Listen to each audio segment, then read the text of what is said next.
New one, so I'm gonna have to be looking at the recipe, but we're gonna make garlic bread rolls to go with our stroganoff tonight. So first thing we need to do is we're going to put 600 grams of bread flour. The recipe calls for grams. I find it's easier just to go ahead and measure it out in grams because converting it to cup is not a good way to do it. So you should measure it. So I weighed everything out ahead of time. Otherwise we'd be here all night. We don't want to do that. We're gonna add 1 tablespoon of sugar. And let's see, I gotta read what I'm supposed to be doing. 14 grams of yeast and a half a teaspoon of salt. Then we're going to mix this up good. Put my whole thing on here. We're gonna turn it on low. We want it to mix up good.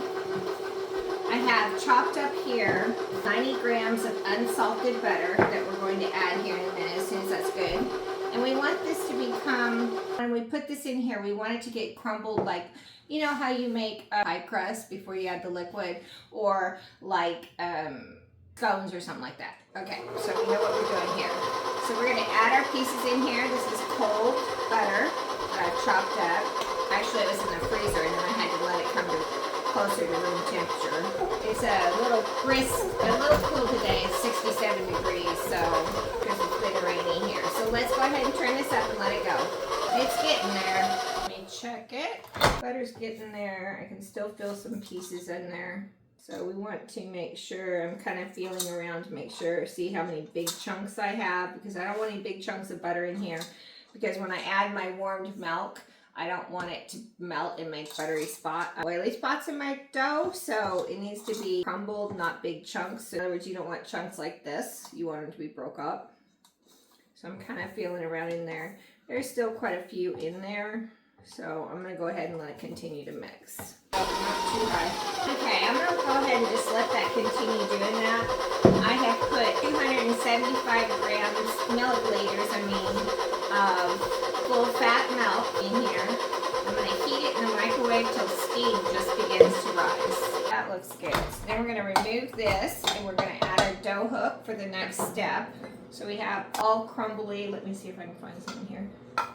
So it should look like this, kind of crumbled. You can see little crumbles in there, but basically like flour. See what our milk's doing.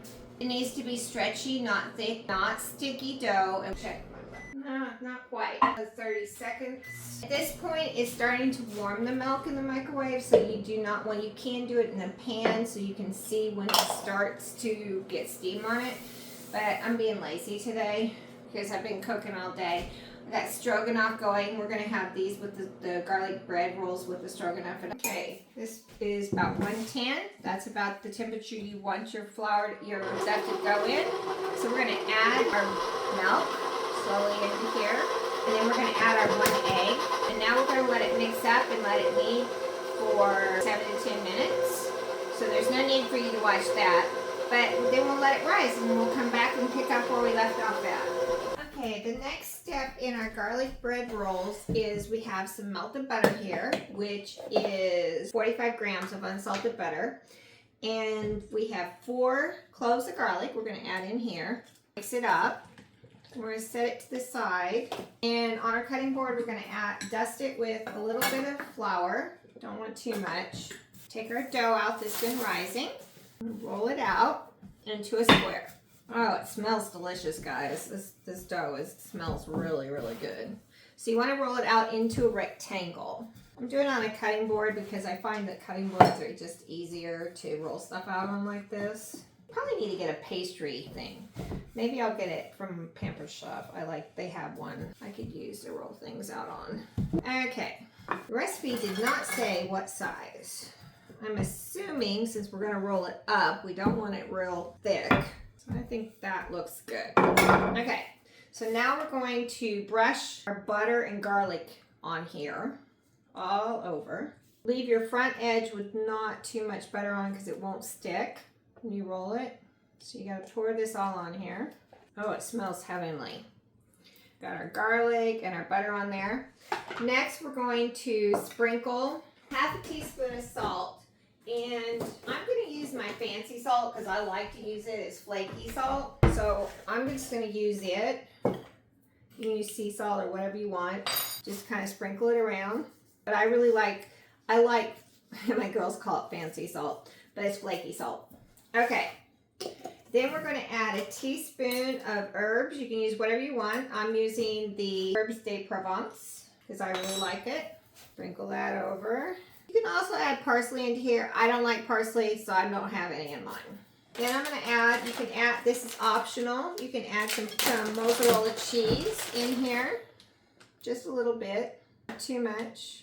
And then you're going to sprinkle 25 grams of fresh shredded Parmesan. Then you're going to roll it up. Roll it across the long end, not the short end. And then we have a 9x13 here. I don't know if you can see that or not. Okay, and we need 12 pieces. So try to cut it as even as you can. I don't think it matters if it's completely even. See how pretty that is? If you have the Parmesan in it, it's even prettier.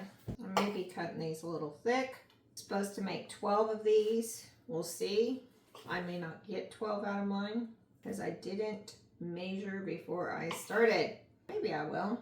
This last one's a little cheesy, but no, here we are. Okay, so now you're going to cover it with some plastic and you let it rise for another hour before you bake it. See it when it's done. Oh wait, before we get ready to bake it, once we rise it for an hour, then we're going to sprinkle more Parmesan and herbs on top, or parsley if you have parsley.